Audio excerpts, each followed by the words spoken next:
Oh.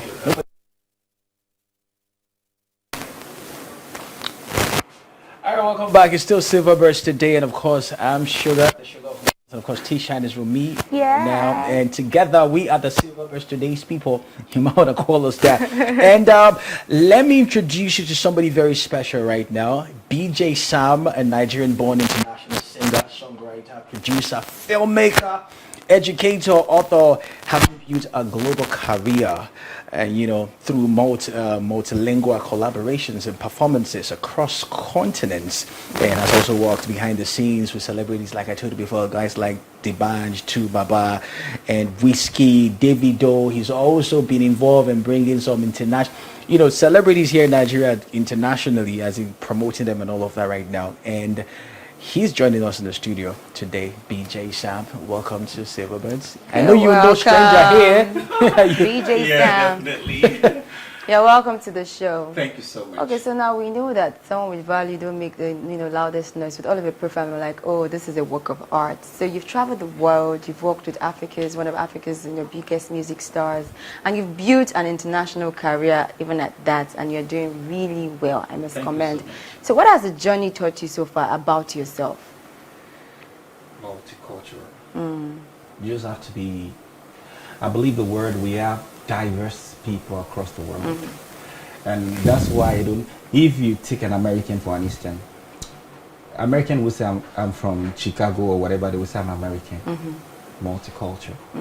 So I love bringing people together. Even when I was in Nigeria, I was trying to bring Hausa, everything, trying to fuse them. When I left Nigeria, I was trying to bring Africans together. And I discovered I can do better, bringing the globe together. Oh, nice. Great. Now let's tap into the big question right now. So does leaving the country mean leaving your identity, or can success abroad become a bridge back home? But before you answer that real quick, let's get to know who is BJ Sam. What part of the country are you from? Wow, that's what I said initially. I don't always want to go to this direction because I like to consider when I'm outside Nigeria and people ask me, where are you from? Yes, in Nigeria. You're Nigerian. Most of the time I'm an African. Oh, okay. Because I speak several languages, I'm a Nigerian. Okay. Oh, where are you? Okay, I'm a Nigerian. Good. But coming again, down. I was born in Ibadan, grew up in Ibadan. My parents are from the east, Akwa Ibom and Abia. Oh. It's actually, you've been inter right from the You're a roots. true African. So living in the country, what does living in the country mean? Does it bridge that gap? I think he's very vital for few people, not everybody. We can all live. And what I think is very vital again is that because I've realized that Nigerians are building other empires across the world. People making things happening in different part of the world, they are Nigerians. So I believe like now that some Nigerians wish the government should also advocate for Nigerians to come back and tell them, come back, you have this idea. Can you come back to the country? Let's do something. It could be a very good idea for Nigeria. I believe that could, because the good brains, what I've observed that the Western world, they observe the good brains in Nigeria and they pick them up and they use them to develop their own country. Why don't the government in Nigeria just try and fish them out? Can you come back just the way they pick the footballers? They discover that they are doing well in this country. Sure. You're a Nigerian, would you want to play for us? Why don't we go into other aspects? No, okay, cool. All right, so people, don't let me say anything, okay? So people often think that, okay, success abroad is automatic. Like once you just get there, you just find roses, you could pick money on the ground and you just move, boom. What are the realities, the reality check that we are really not talking about enough for people to know? Okay, just coming back, I was trying to make a software and I called someone to help me to do an international standard stuff. So on the day of delivery, he was telling me, the price. I said, you didn't say this initially. The problem is that when you are in Nigeria, you want to beat down, you want to cut corners. I said, if you were to be in America and you were asked to do this, you won't come on the last day and say, I'm sorry, there was something, there's this thing. When all Nigerians, we are good people, It's just that when we are outside, we intend to work properly. But when we're in Nigeria, okay, we can do whatever is my own, I can do. But when we are outside, you are very careful. Nobody will tell you this is what to do. Your brain adapts. So why is it like that? I might just probably want to speak for the person you spoke with. I mean, we wake up every day to inflation, the price of fuel, and things just affecting us. So maybe it might just, that's part of the reasons why he's telling you that. It's just an excuse for him, though. For every me, Nigerian. I don't think if we are outside, there's no excuse. That's just because you can't just wake up to inflation. Yes, you can't buy, that's true. I bought fuel like Yes. 1,000. That's because there are even consequences for actions. Yes, because I realized that the prices are different. I was like, what's the gas 1.5, the gas 2,000. Exactly. What's happening? Very What's happening? consistent. But I think we really need to look into it. There should be Structure. a structure that regulates the prices in the Prices, market. Everything we should know this is the price. We have been looking, the glasses is broken. The mirror is broken too. But I believe we are getting there. I believe we are getting there. Nigeria is a Are you great sure? country. Nigeria is a very great country. Yes, I very- believe very strongly great country. too. I believe Ah, I yes. go outside. People are so proud of Nigerians. Yeah, Of sure. course, definitely. yeah. But I believe that we're not really making use of this opportunity because this is the season for Nigeria. This is the moment for Nigeria. True. We just need to explore this moment. No one can deny us. Initially, when you leave Nigeria, what people will say, fraud. Nobody talks about fraud today. Nigeria is top. When it comes to right. academics, come to any domain, Nigerians are there. All right. So real quick, so you've collaborated with lots of artists from different countries. You know, I mean, we're talking about language barriers right now. So I just want to ask, do you think music is still one of the most powerful tool when it comes to bringing people together? Of course, we have football bringing people together. Do you think music still stand a chance? Definitely. Like this song you see, Rise Up, Don't Give Up. Yeah. It was actually, I prepared it very late. I was going to submit it to FIFA. I've submitted it to a couple of them. It was going to be for the FIFA World Cup. The aim was Rise Up. And if you watch through the World Cup, you'll see that a lot of people, they were 1-0, 2-0. Just at few minutes, The nick of time. they took over. Yes. So the aim is, music is a universal, is a universal medium. It's a medium to connect the world together.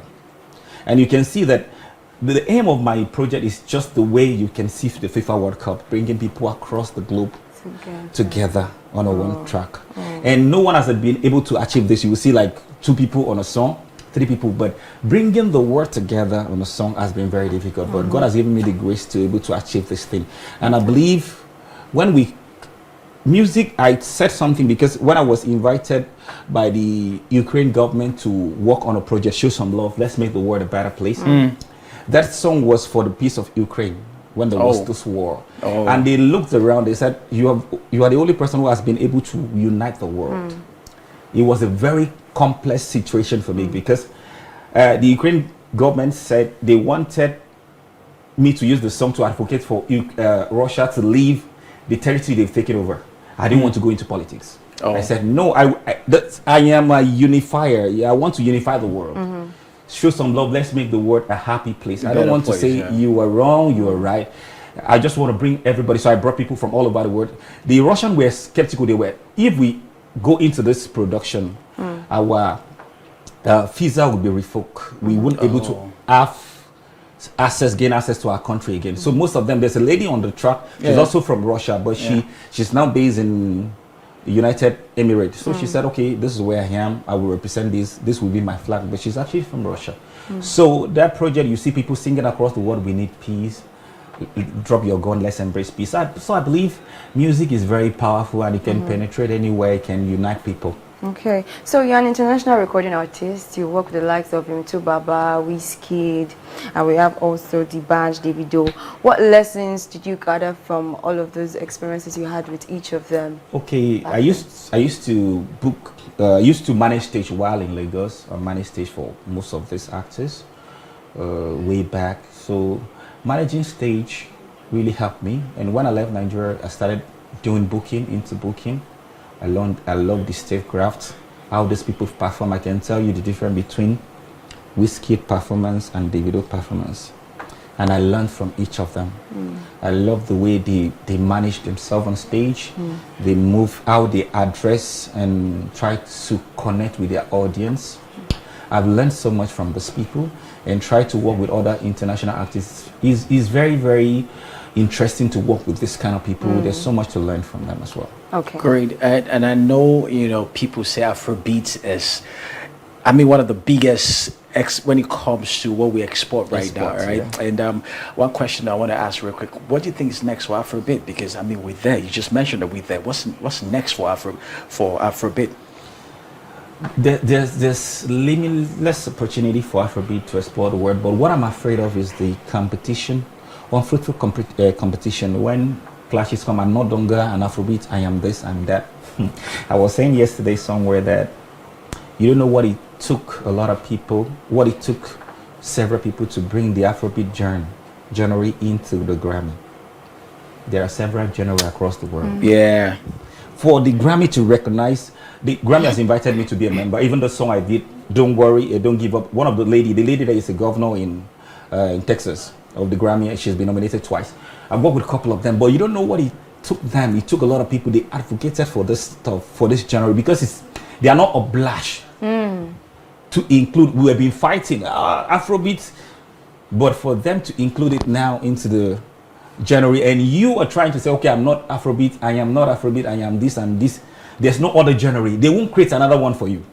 It won't be possible. Individual, okay, we're going to create maybe Afro, for instance, Afro Talk. Okay. Or Afro Knock, Mix. or Afro whatever. I love the Afro Talk. Afro Talk. That's something, because we are podcasters everywhere now. So it won't be possible for them to include that into the Grammys nominees category. They're trying to slash it down.